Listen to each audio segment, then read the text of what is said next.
મહારાષ્ટ્રમાં મુખ્યમંત્રીના નામને લઈને ચાલી રહેલા સસ્પેન્સ વચ્ચે શપથ ગ્રહણ સમારંભની તારીખ જાહેર 5 ડિસેમ્બરે સાંજે 5 વાગે મુંબઈના આઝાદ સ્ટેડિયમ ખાતે યોજાશે સમારંભ. પ્રધાનમંત્રી નરેન્દ્ર મોદી પણ રહેશે ઉપસ્થિત.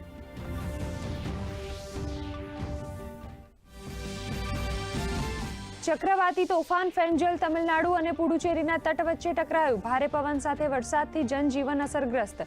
અનેક વૃક્ષો ધરાશાયી. ચેન્નઈ એરપોર્ટ કાલે સવારે 4 વાગ્યા સુધી રહેશે બંધ.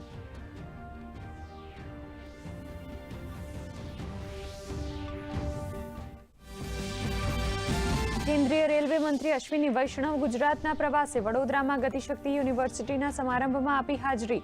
કહ્યું, આવનારા સમયમાં આ યુનિવર્સિટીમાં વિશાળ મશીનરી માટે ડિઝાઇન, મેન્યુફેક્ચરિંગ અને ટેસ્ટિંગ સહિતના અભ્યાસક્રમો કરાશે શરૂ.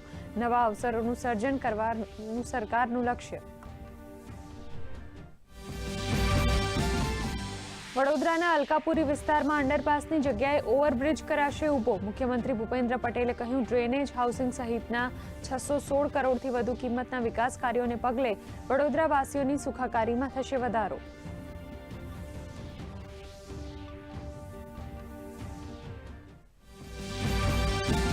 રાજ્ય સરકારના કર્મચારીઓ અને અધિકારીઓ માટે સારા સમાચાર. નિવૃત્ત ગ્રેજ્યુઇટી અને અવસાન ગ્રેજ્યુઇટીની મહત્તમ મર્યાદામાં કરાયો 25% વધારો. હવે મહત્તમ ગ્રેજ્યુઇટી ₹20 લાખના બદલે 25 લાખ મળશે. 1 જાન્યુઆરી 2024થી કર્મચારીઓને મળશે લાભ. પીએમજેવાય યોજના અંતર્ગત આવતી હોસ્પિટલોની કામગીરીનું સમયાંતરે કરાશે મૂલ્યાંકન. તો સારવારમાં વપરાતા સાધનોની ગુણવત્તા તપાસવા વ્યવસ્થા કરાશે ઊભી. કાર્ડિયોલોજી, બાળરોગ અને કેન્સર જેવા રોગો માટે જાહેર કરાશે નવી માર્ગદર્શિકા.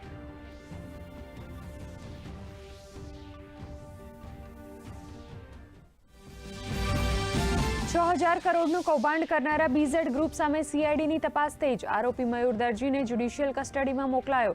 તો મુખ્ય આરોપી ભૂપેન્દ્રસિંહ ઝાલાએ રૂપિયાની હેરફેર માટે 11 કંપનીઓ બનાવી હોવાનો ખુલાસો. આ મામલે શિક્ષકોની સંડોવણી બાબતે રાજ્ય શિક્ષણ મંત્રીએ પણ આપી પ્રતિક્રિયા.